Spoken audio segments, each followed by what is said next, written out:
আসসালামু আলাইকুম রহমতুল্লাহ। ওয়ালাইকুম আসসালাম রহমতুল্লাহ। ভাইজান কেমন আছেন? আলহামদুলিল্লাহ ভালো আছি, আপনি ভালো?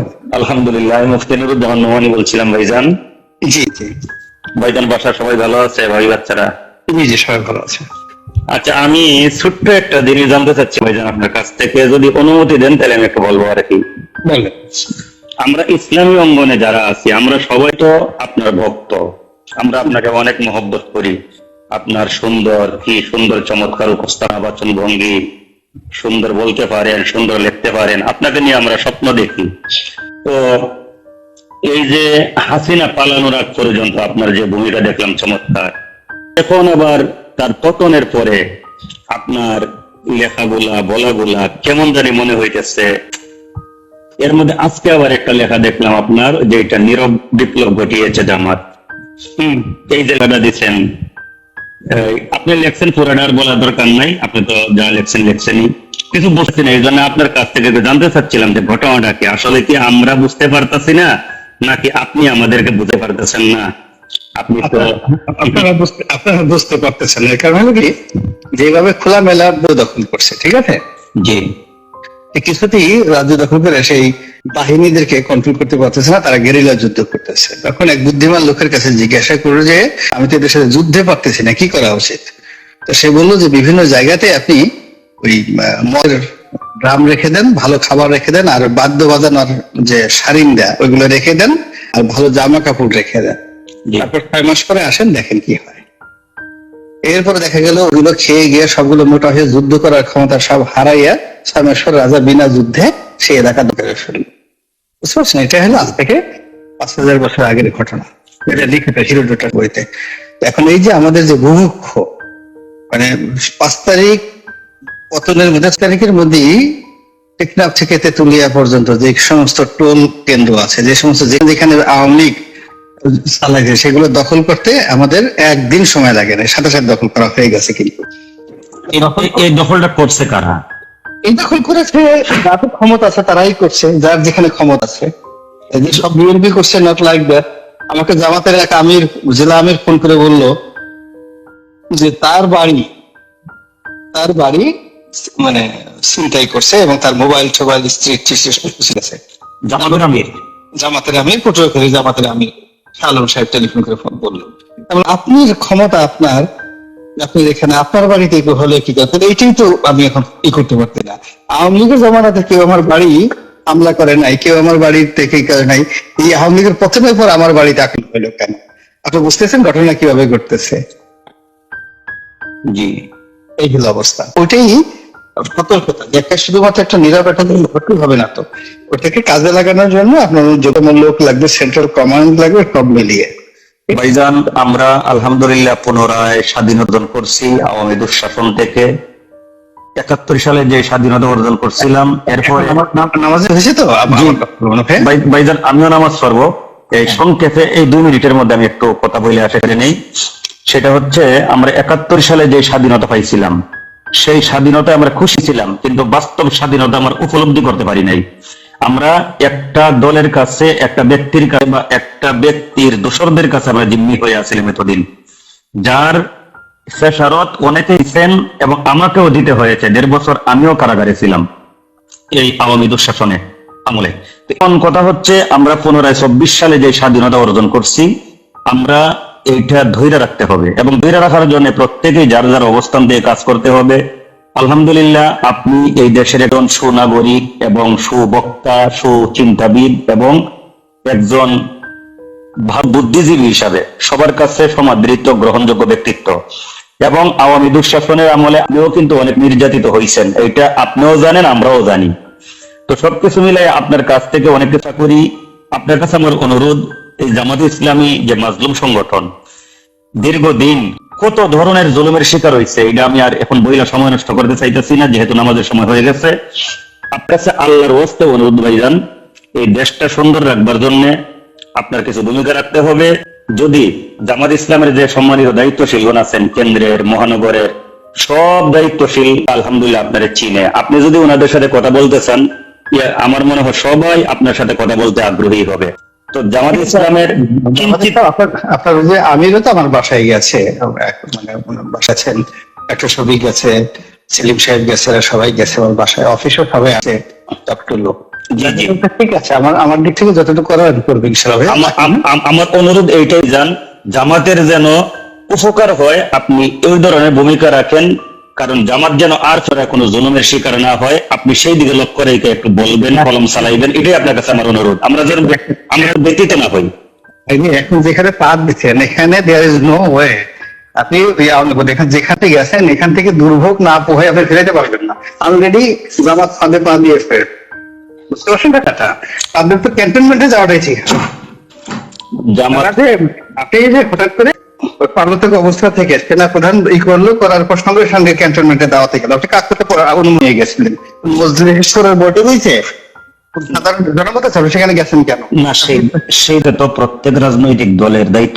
যারা গেছে, না প্রত্যেক রাজনৈতিক দলের যারা গেছে তারা সবাই দুর্ভোগ হবে।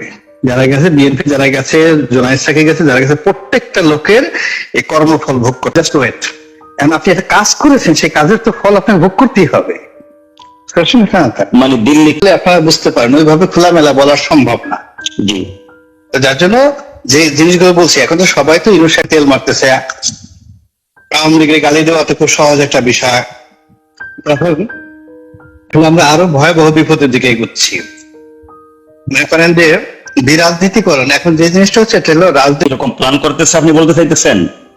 এটা সেই প্ল্যান অনুযায়ী সবকিছু। সেই প্ল্যান কি আপনি সফল হইতে দিবেন? আপনারও কিন্তু বসে, না আপনারও কিন্তু বাংলাদেশে বিশাল একটা ফিগার এখন। না আমার কোনো ভূমিকা নাই। আমি শুধুমাত্র জানি এই কথাগুলো এখনো বললাম, এই নারীতে আমি তো বলতাম না। আমি যদি চাইতাম যে এই জিনিসটা, আমি এই কথাগুলো কেন বলতেছি, আমি এই কথাগুলো বলতেছি যে জামাত বর্ণ যারা, ইভেন আমাদের মির্জা ফখরুল সাহেব গেছেন ওখানে, খুব রং কাজ করছেন, খারাপ কাজ করেছেন। এই যে হুট করে ধরেন এখন এই যে 24 ঘন্টার মধ্যে ভালো চলে আসছে বাংলাদেশে, সেদিন আল মামুন মুক্তি পেয়েছে এবং তারা ঘোরাফেরা করতেছে। আপনি বুঝতে পারছেন এগুলো জনগণের কি পরিমাণ চলে আসবে? কিন্তু বিএনপি তো এখন আপনার দল, আপনি তো বিএনপির হাইকমান্ডের সাথে কথা বলতে পারেন। না সব কথা যে আপনি টেলিফোন করছেন, আমি কথা বলছি। মানে জ্ঞান খুব দামি একটা জিনিস, আল্লাহর দেওয়া সবচেয়ে বড় নিয়ামত। এটা এমন জিনিস না যে সাইডে সাইডে আমার ডাইকে গিয়ে বলতে হবে। আমার কাছে আমি কখনো এই জিনিসটা করি, বুঝতে পারছেন ঘটনা? না, সাইডে বলে না ভাইজান, কিন্তু দেশকে ভালোবাসলে, দেশের মানুষকে ভালোবাসলে কিছু কিছু কাজ সাইডেই করতে হবে। এখন একটা বিপদের লক্ষণ দেখবেন, তখন এই বিপদ থেকে সবাই মুক্তি দেওয়ার জন্য সে কাজ করতেছি, আমার অ্যাঙ্গেল থেকে যেটা খুব সফট ওয়েতে লিখতেছি, বলতেছি সব ওয়েতে। এখন যদি কেউ জিনিস সেটা না বুঝে, এই যে আমি ডক্টর ইউনূস সম্পর্কে ডাইরেক্ট সরাসরি বলতেছি যে হি ইজ ইন রং, ভুল কাজ করতেছে, যে কাজগুলো করতেছে একটা কাজও সঠিক হচ্ছে না, সে বিপদে পড়বে। এখন এই কথাগুলো এই সময়টাতে আমি যদি না বলে তারে বলি যে সে 100% রাইট, তাহলে আপনি তো তাকে গুকরা সাহেবের খাপড়ার মধ্যে দিলেন। না 100% রাইট কাউকেই বলা যাবে না, কারণ মানুষ ভুল ত্রুটি বুঝবে না। কিন্তু এই ধরনের ছবিকে আপনারা যারা আছেন, আপনাদের এখন দায়িত্ব আছে ভাই, অনেক একজন পদে আছে। এখন যে তাদের মধ্যে গেছে কেউ দায়িত্ব পালন করার মতো নাই, নো ওয়ান। মূল ব্যাপার হলো যখনই আপনার একটা এরকম অবস্থা হচ্ছে, আপনি আমার মানে এটা এই যে টোটাল প্রশাসন, রাষ্ট্র ব্যবস্থা সবকিছু সাজানো, সেখানে সবকিছু মোদির। আপনি সেই ঘরের মধ্যে ঢুকবেন, ঢুকার আগে আপনি আমাদের সবার সাথে আলোচনা করেন না, সবাইকে নিয়ে তো ঢুকতে হবে।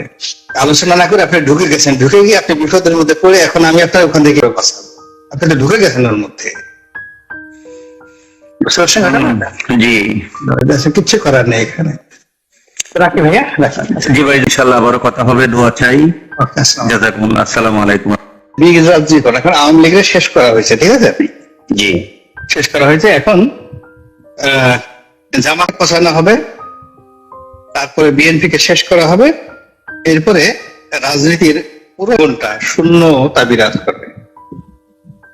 তখন এনিথিং মাইট হ্যাপেন, যে কোনো সময় যে কোনো ঘটে যেতে পারে, বুঝতে পারছেন? জি। এই জন্য বাংলাদেশে একটা রাজনৈতিক পরিস্থিতিটা রাজনীতি যেন করতে পারে মানুষ, এই জন্য মূলত আমি একটা সচেতনতার সৃষ্টি করছি, বুঝতে পারছেন? আলহামদুলিল্লাহ। এর বাইরে আমার করেন। এখন আপনি তো ওয়াজই করতে না পারেন, মসজিদে মেম্বারে গিয়ে কথাই বলতে না পারেন, এখন তো তবু বলতে পারতেছেন, এটা তো বেশি দিন বলতে পারবেন না। কিন্তু এখন যদি মুখ বন্ধ রাখেন এবং না শোনার ভান করেন, এবং যদি হয় এই যে চ্যাংরা পোলাপানরা যা কিছু করতেছে, আপনি যদি এটার সাথে সাথে লাফান যে স্বাধীনতা পেয়ে গেছি, জি যার জন্য এটা হলো যে প্রার্থনা রেখে প্রত্যেকটা জিনিসই আমার আল্লাহ আমাকে যতটুকু হিকমা দিয়েছে আমি আমার মতো স্থানকাল ভেদে ওই জিনিসগুলো বলে যাচ্ছি, বুঝতে পারছেন? জি জি জি এখানে জামাত সবসময় একটা ঐতিহাসিক ভুল করছে, সবসময় এখন শুরু থেকে। জি তারা ব্রিটিশ আমলে সারা জীবন ব্রিটিশদের বিরোধিতা করছে, যখন দুই ভাগ হয়ে যাবে তখন পাকিস্তানের বিরোধিতা করেছে। আচ্ছা গেল, পাকিস্তানে তারা ঢুকতে পারে নাই, পাকিস্তানে আসছে, ভারতও তাদেরকে রাখে নাই, তারাই দিছে, পাকিস্তানে আসে, পাকিস্তান তাদের বিরুদ্ধে তাদের আবুল আল্লাহ মওদুদী সাহেবকে ফাঁসি দেওয়া হয়েছে, ফাঁসির অর্ডার দিয়ে দেওয়া হয়েছে। গেল এটা। বাংলাদেশে তারা আসছে, বাংলাদেশে পাকিস্তানের সাথে তার কোনো ভালো সম্পর্ক ছিল না। হঠাৎ করে ওই মুক্তিযুদ্ধের 3-4 মাস আগে হঠাৎ করে টিক্কা খানে তাদের বন্ধুত্ব হয়ে গেল, এই রাজাকার আলবদর আশ্বাস, বুঝতে পারছেন? জি এই হলো অবস্থা। একই ঘটনা। এই যে এখন যে দেখেন এই বর্তমান সরকারের সাথে সবচেয়ে ভালো মহরম সম্পর্ক হলো জামাতের। তো এদের কারোর সাথে কিন্তু এর কোনো পরিচয় ছিল না, সম্পর্কই ছিল না। তো তারা এই জামাতকে ডাইকে নিয়ে যাদের সংগঠন আছে, লোকজন আছে, তারা এটাকে ব্যবহার করতেছে। ব্যবহার করার ফলে আলটিমেটলি বিএনপির সাথে তাদের সম্পর্ক অনেক জায়গাতে গন্ডগোল লেগে গেছে, বিভিন্ন সরকারি অফিসগুলো, যেখানে একদিকে জামাত ঢুকতে চাচ্ছে আর একদিকে বিএনপি ঢুকতে চাচ্ছে, বুঝতে পারছেন? জি এই জিনিসগুলো আমি বুঝতে পারতেছি, আমি কিভাবে মুখ বন্ধ করে রাখবো বলেন? না আসলে জামাতের সাথে বিএনপি দূরত্ব সৃষ্টি হয়েছে আপনি বলতেছেন যে এক জায়গায় বিএনপি ডুববার চাইতেছে আরেক জায়গায় জামাত ডুববার চাইতেছে, আসলে কি এর কোনো নিশ্চিত নিউজ আপনার কাছে আছে? হাজার হাজার হাজার হাজার হাজার একটা না, উল্লাস সচিবালয় থেকে শুরু করে আমরা সব জায়গাতে এই ঘটনাগুলো ঘটতেছে। একজন বুদ্ধিজীবী বা সচেতন রাজনীতিক বা সাবেক এমপি হিসাবে আপনারও তো কিছু ভূমিকা নেওয়ার আছে। এই মুহূর্তে সবাই তো আপনাকে একজন এই কথাগুলো আমার ভূমিকা নেওয়ার না, আমি তো কেন্দ্রীয় পর্যায়ে আমার কোনই না, এখন ওরা কেউ আমার কথা শুনবে না। আপনি যে লোক ধরেন এখন স্বাস্থ্য বিভাগের ডিজি হবে, কথায় কথা জামাতের লোক, বা একটা পোস্ট হবে, সেখানে বিএনপির 10টা লোক ঢুকতে চায়, তো এইটা তো এরা তো তারেক রহমানের কথা শুনতেছে না, জামাতের আমিরের কথা শুনতেছে। তার যতটুকু ক্ষমতা যেখানে থাকে জায়গাগুলোতে সে তারা এইভাবে ওই কাজগুলো করছে, এটা কোনো সেন্ট্রাল কমান্ডে হচ্ছে না, বুঝতে পারছেন? জি এগুলো নিয়ে অনেকগুলো সমস্যা তৈরি হয়েছে দেশে, যেটা আমাদের অর্থনীতি, ব্যাংকিং, সমাজ ব্যবস্থা সবকিছু উল্লেখ করে দিচ্ছে, ঠিক আছে? এখন আপনার কাছে আমার একটা অনুরোধ, আপনি তো খুব ভালো মতোই জানেন দীর্ঘদিন যাবৎ এই দেশের মধ্যে জামাত ইসলামী একটা নির্যাতিত দল। অনেক লেখছেনও এই বিষয়ে ভাইজান। আপনি সাইদ সাহেবের স্মৃতিচারণ করছেন, আব্দুল কাদের মোল্লা সাহেবের স্মৃতিচারণ করছেন, এবং আপনি ওনাদের সম্পর্কে যা দেখছেন, জানছেন, কথাবার্তা বলছেন, পজিটিভ দৃষ্টিকোণ থেকে সব উল্লেখ করছেন, যার জন্য আপনার প্রতি সবাই আরো বেশি আগ্রহী হয়েছে। আপনি একজন ইনসাফ ভিত্তিক লেখক এবং গবেষক, এই একটা ধারণা হয়েছে। এখন আপনি এই মুহূর্তে একটু আগে জামাত করে যা বললেন বিএনপির সাথে মিলাইয়া, তো এখন জামাত একটা দীর্ঘদিনের নির্যাতিত দল হিসাবে এই মুহূর্তে জামাতের কি করণীয়, এই ব্যাপারে আপনারও তো একটু ভাবার দায়িত্ব আছে। মানে ওটা লিখবো, ধীরে ধীরে লিখবো। মূল আপনি শুনেন জামাত মানে প্রত্যেকটা দলের মধ্যে হলো কি, আপনি যখন মরুভূমিতে মানুষ পিপাসার মধ্যে পড়ে, ঠিক আছে, জি হঠাৎ করে যদি পানি, 1 বোতল পানি দেওয়া হয়, সেগুলো একটা পানি খেলে মরে যাবে সাথে সাথে। আমরা গত 15 বছর যাবৎ সবাই বিএনপি আওয়ামী লীগের দ্বারা এইভাবে নির্যাতিত হয়েছি। তো হওয়ার ফলে এই যে এখন যে ফ্রিডমটা আসছে, ফ্রিডমটা উপভোগ করার জন্য যে ধরনের যোগ্যতা, মেধা, যা কিছু দরকার, এটা ডক্টর ইউনূস থেকে শুরু করে এখন আওয়ামী লীগ, বিএনপি, আমার যারা রাজনৈতিক দলগুলো আছে, কারোই মানসিক প্রস্তুতি নাই, বুঝতে পারছেন? মানসিক প্রস্তুতি নাই, ফলে কি যে হচ্ছে সারা দেশে এটা বলার মতো না।